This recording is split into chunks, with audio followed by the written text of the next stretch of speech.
Chodesh Tov.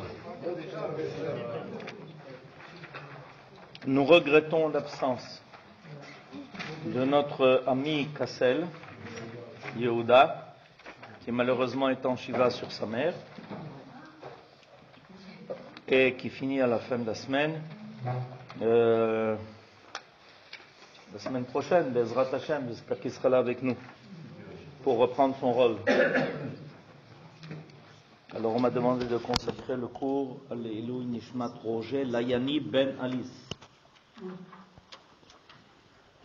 Quand on parle de la construction du Mishkan, du tabernacle, on y trouve deux acteurs essentiels. Un qui s'appelle Betzalel et l'autre qui s'appelle Aholiav. Ce sont les deux grands ouvriers, entre guillemets, de la réalisation du Mishkan. Évidemment, tout ça selon les ordres de Moshe Rabbeinu.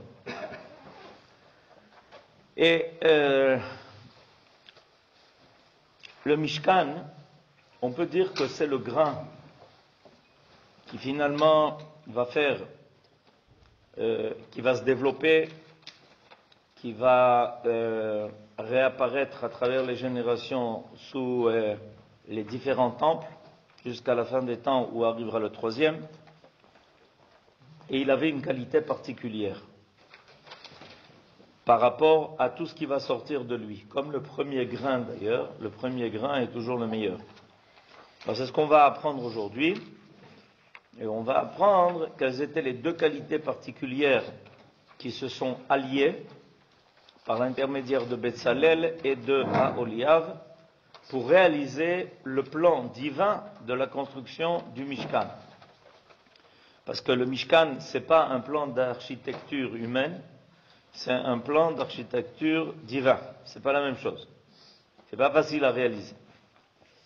Alors, nous dit le Rav Munk la chose suivante. Betzalel, fils d'Uri. Chacun des objets sacrés du tabernacle, écrit le Sforno. C'est en votre honneur, ça. Merci beaucoup. Rabbi Ovadia Misforno mi Italia mérite d'être cité nommément en vue d'en faire ressortir la valeur jamais égalée. C'est-à-dire qu'en fait, quand quelqu'un dit j'ai une maison, on ne commence pas à lui demander qu'est-ce que tu as dans ta maison, est-ce que tu as une table, est-ce que tu as des chaises, est-ce que tu as des armoires, etc. Ça va de soi. Et on aurait pu penser que ça serait la même chose pour le Mishkan, c'est-à-dire qu'il n'y a pas de détails. Et voilà que la Torah va nous donner le détail, la liste très précise de tout ce qu'il y avait dans le Mishkan jusqu'à la plus petite cheville. Pourquoi ? Pour nous faire comprendre que chaque chose a été réalisée de façon très minutieuse par la pensée et ensuite dans sa réalisation selon un plan divin.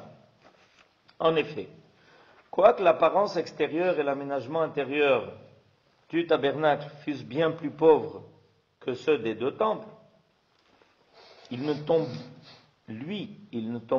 tombe pas aux mains des ennemis, comme ce fut le cas de ceux-là. Cette valeur exceptionnelle était due aux circonstances énumérées dans les 3 premiers versets de notre paracha. Dire en fait, il faut savoir qu'à part le Mishkan, tout est tombé aux mains des ennemis. Par exemple, Shiloh est tombé aux mains des Philistins, des Plishtim. Le premier temple est tombé aux mains de Babylonie. Le deuxième temple est tombé aux mains des Romains. Il y a quelque chose qui n'a pas été éternel là, c'est dommage. Alors que le tabernacle, le Mishkan, lui, n'est jamais tombé aux mains de personne. Pourquoi ? Le tabernacle était Mishkan Haïdout. Il contenait les tables de la loi. Il était édifié sur les ordres de Moshe. La garde de toutes les parties du tabernacle était confiée au service des Lévi'im, sous la direction d'Itamar, le fils de Aaron. Enfin, les artisans étaient Betzalel et Aholiav, les grandes sadikim de leur génération. Alors c'est intéressant, parce que on nous explique que la raison du fait que le tabernacle n'est jamais tombé aux mains de nos ennemis ne dépendait pas de la valeur intrinsèque seulement des parties du tabernacle, mais surtout de ceux qui avaient contribué. C'est-à-dire que, en fait, c'est important de comprendre ça parce qu'il y a une très grande leçon ici qui nous est donnée. En fait, on peut trouver des œuvres qui se ressemblent beaucoup. Mais ce qui va décider de la valeur de l'œuvre n'est pas forcément les plans établis, mais plutôt l'esprit qui les a accompagnés, l'idée qui en était à l'origine. Et c'est pour ça qu'il est important ici de voir que les gens qui étaient responsables donc du Mishkan étaient des gens d'une qualité exceptionnelle. C'est finalement ce qui a donné au Mishkan sa valeur. En d'autres termes, ce qui donne la valeur d'une œuvre, c'est l'artisan. C'est pour ça qu'il faut se garder des imitations. Il y a beaucoup d'imitations pendant l'histoire du monde. On a essayé d'imiter la Torah. Regardez qui est l'artisan. C'est l'artisan qui décide de la valeur de l'œuvre. Et ça, c'est ce qui nous explique pourquoi le Mishkan avait une telle valeur.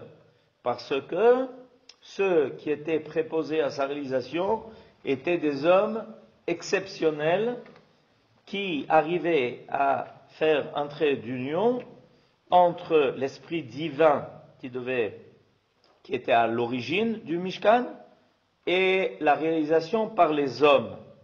Or, ces conditions ne se trouvèrent plus réunies lors de l'édification des deux temples. Ils furent construits l'un par les travailleurs de Tsour, et quand Shlomo Amelech a voulu des ouvriers, surtout du bois, alors il a fait venir le bois du Liban, les cèdres du Liban, et il avait des ouvriers qui étaient en fait mobilisés en dehors d'Israël. Eh oui. Nahum, il s'est adressé au roi Hiram. Il a fait Meod. Baour. Et donc, c'était quelque chose qui, dans sa réalisation, n'avait pas son cachet éternel. C'était des hommes, ils étaient là pour gagner leur pain. Voilà. Et le deuxième temple, ce qui n'est pas arrivé avec le Mishkan. Le Mishkan a été réalisé par Israël, du début jusqu'à la fin. Et par ceux qui l'ont conçu, par ceux qui l'ont réalisé, par ceux qui ont fait le travail, etc. Et le deuxième Beth Amikdash, c'est grâce à Koresh. L'autorisation, les matériaux ont été fournis par le roi de Perse, Zéou, Cyrus. Et en l'absence des tables de la loi, aussi bien que de la Shrina. Donc on comprend qu'il y a quelque chose qui, au départ, était profondément différent, était profondément n'avait pas ce cachet divin qui a accompagné le Mishkan au moment de sa construction. Dans le Midbar, on était tout seul, sans aucune influence extérieure, sans l'intervention de tout étranger. Made in Israel, netto. C'est une très bonne question. Et le Mishkan a été caché, enfoui, enterré au milieu de l'époque du premier temple pour qu'il ne tombe pas aux mains de personne, comme d'ailleurs les deux tables de la loi. On ne sait pas où. Oui, à Rabaït, mais on ne sait pas où. On ne sait pas où. Où étaient les tables de la loi à l'époque de la construction du premier temple? À l'époque de la construction du premier temple, c'est-à-dire l'étape de la loi était dans son armoire, ce qui s'appelle le Haron. Et il était transporté. Il était au Mishkan Shiloh pendant très longtemps. Et une fois que le Mishkan de Shiloh a été détruit, à l'époque de Shmuel, le prophète, ça a été transporté, à chaque fois gardé. Il a été pendant 7 mois, ça a été fait prisonnier par les Philistins. Ensuite, ça a été rendu parce qu'ils ont reçu des coups terribles. Ils n'étaient plus en mesure d'assumer ça. C'est revenu chez nous. Et finalement, c'est le roi David qui a ramené les 2 tables de la loi et qui les a installées provisoirement à Jérusalem sous une tente. Jusqu'à ce que le Beth Amikdash soit construit. Et quand il a été construit, le roi Salomon les a prises de là où elles étaient et les a fait rentrer dans le Beth Amikdash. Après quoi? À l'époque, au milieu, pendant l'époque du premier temple, il y a un roi qui a compris que finalement le temple allait être détruit. Allait être détruit. Il a compris. Il a envisagé. Alors qu'est-ce qu'il a fait? Il savait que ça risquait d'arriver. Il a fait creuser une cachette. Et dans cette cachette, il a enfoui tout ce qu'il ne voulait pas que tombe aux mains des ennemis. C'est le roi Yoshiyahu qui a fait ça, cette entreprise-là. Et ensuite, tout a été recouvert. Et c'était les mêmes dalles qui recouvraient, qui en fait étaient le parterre du temple. Et on raconte qu'une fois, il y a un Cohen, et c'était un secret, personne n'avait le droit de révéler le secret, et tout le monde, avec le temps, a oublié, parce qu'il n'y avait aucune distinction. Et on raconte qu'un jour, il y a un Cohen qui faisait son service dans le Beth Amikdash, et il s'est tout d'un coup rendu compte qu'il y avait une pierre qui n'était pas exactement la même. Alors il a voulu révéler le secret, il n'a pas eu le temps. Zéro. C'est-à-dire que ça, le roi Yoshiyahu avait compris, il avait envisagé ça, que viendra un temps où malheureusement le temple tomberait aux mains des ennemis d'Israël, et il a voulu éviter ça. Et pour éviter ça, il a creusé une cachette. Cette cachette, jusqu'à aujourd'hui, on ne sait pas où elle est. Alors maintenant, on va parler de ces 2 artisans-là, de ces 2 ouvriers divins, qui étaient Betzalel et Oholiav. Betzalel était supérieur à Oholiav en un point. Il était doué d'un esprit prophétique, Ruach HaKodesh.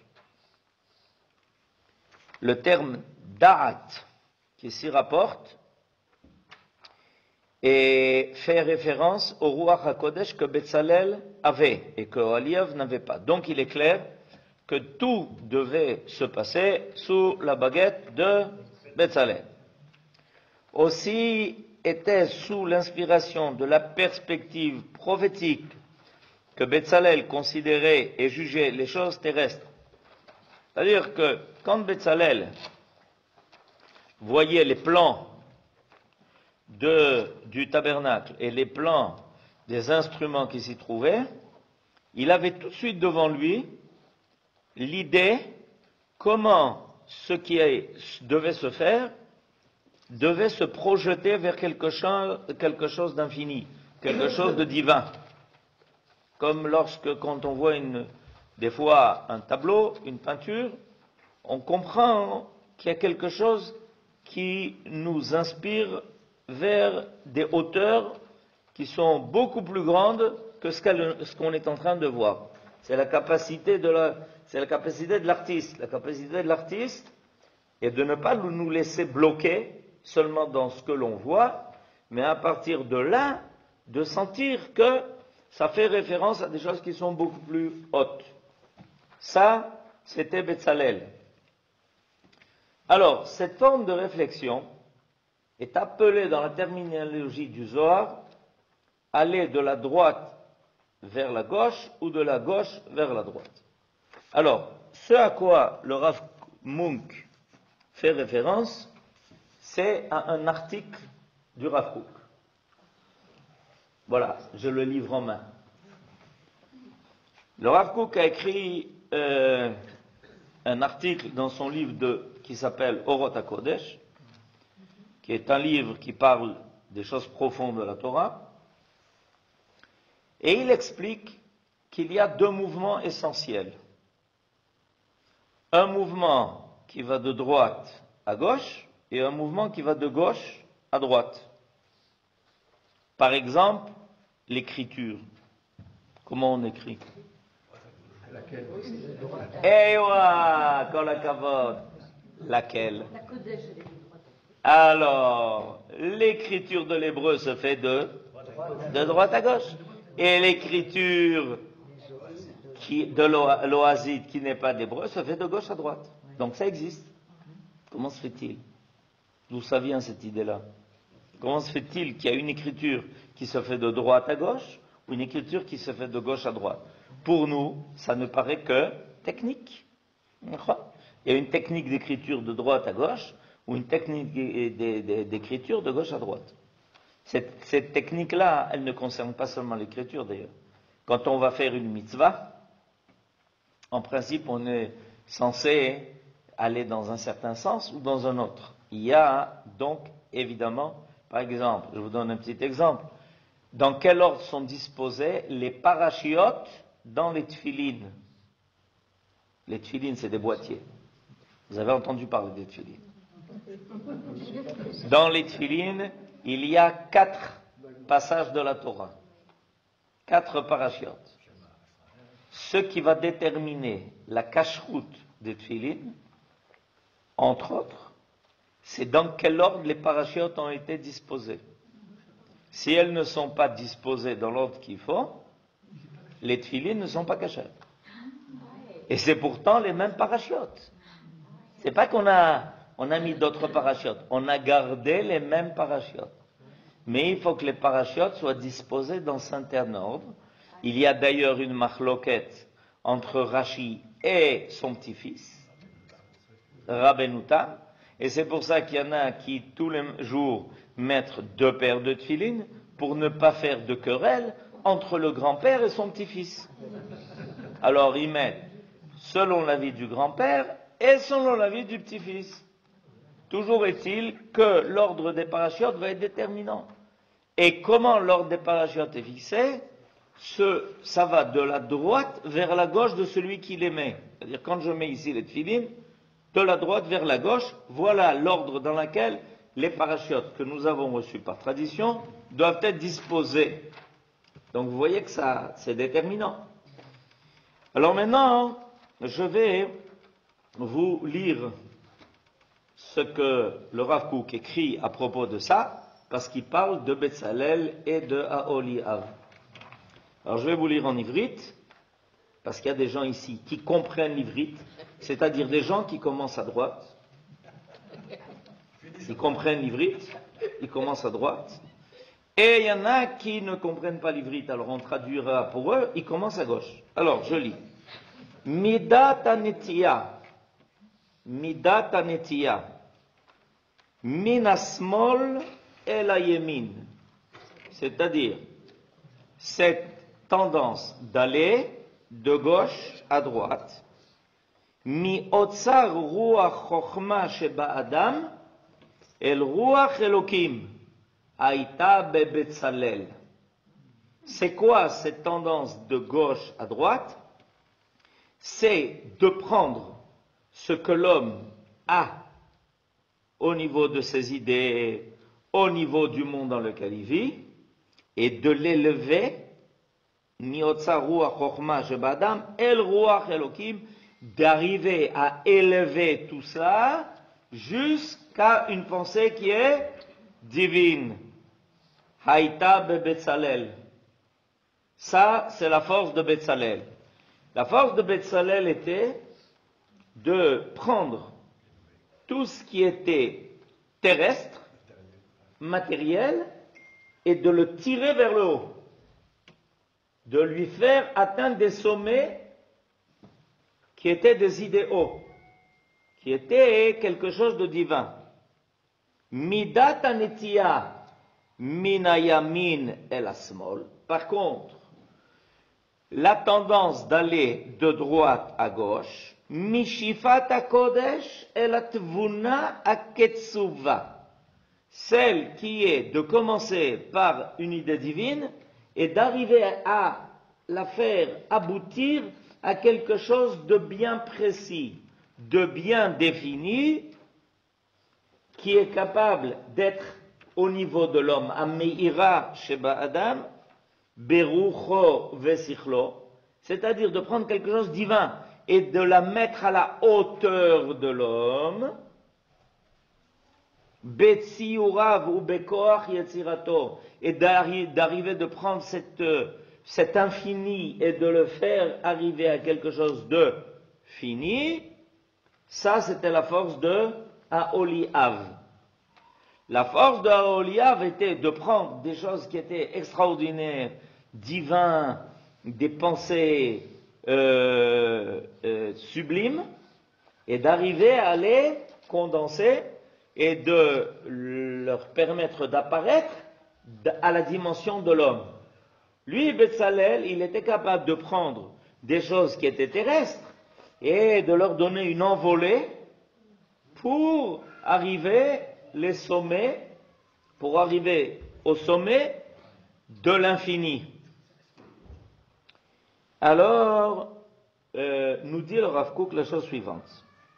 Hayesod ha'ikari, l'essentiel entre ces deux tendances, hu apone minasmol el hayemin, c'est-à-dire de faire passer les choses de gauche à droite. Ça, c'est l'essentiel. Il faut faire passer les choses de gauche à droite. C'est-à-dire de ne pas rester bloqué dans une dimension qui n'est qu'humaine et d'arriver à prendre ce qui est au niveau de l'homme et petit à petit de l'élever sur une échelle pour lui faire atteindre un idéal qui est divin. Ça, c'est la chose essentielle. Mi otsar achol el rum mabua akodesh, de le faire passer du profane et de l'amener progressivement à toucher le kodesh. Aval, le rum, milachon, ram venissa, quelque chose d'élevé. Aval, ito, mais avec cela, צריך להיות מלווה גם כן ההולך מן הימין אל השמאל.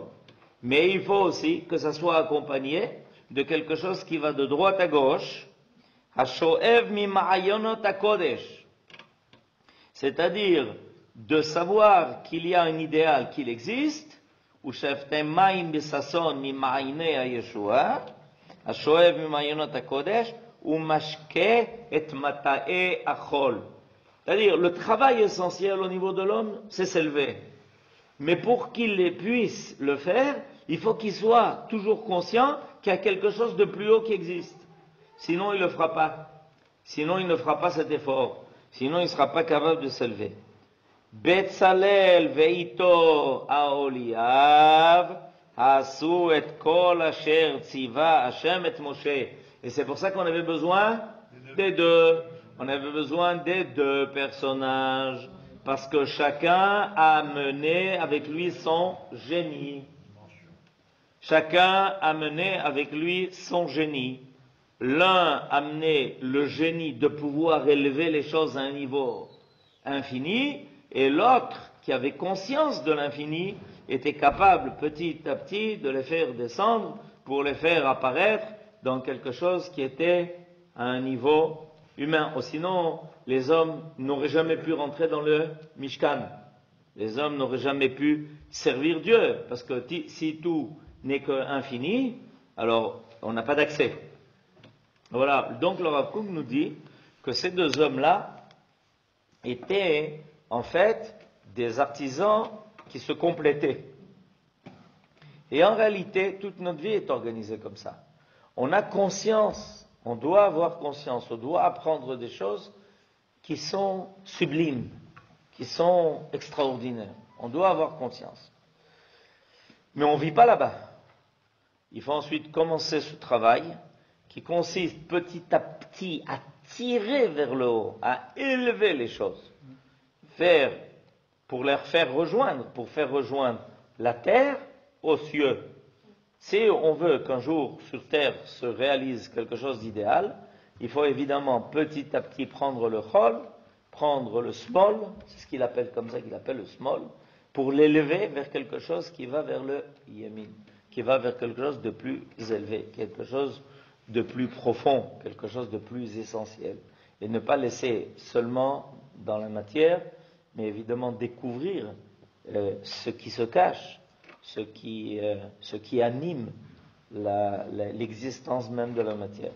Alors c'est intéressant de voir que le Rav Kook, il a écrit précisément sur notre paracha, où on voit la réalisation, et ils ont réussi. Comment on sait qu'il a réussi? C'est que à la fin de la construction du Mishkan, un nuage a recouvert le Mishkan, et que personne ne pouvait y pénétrer sans l'autorisation de Akadosh Baruch Hu. Donc on a réussi. Et Bezrat Hashem, on réussira aussi le troisième. Amen, Kani Rasson.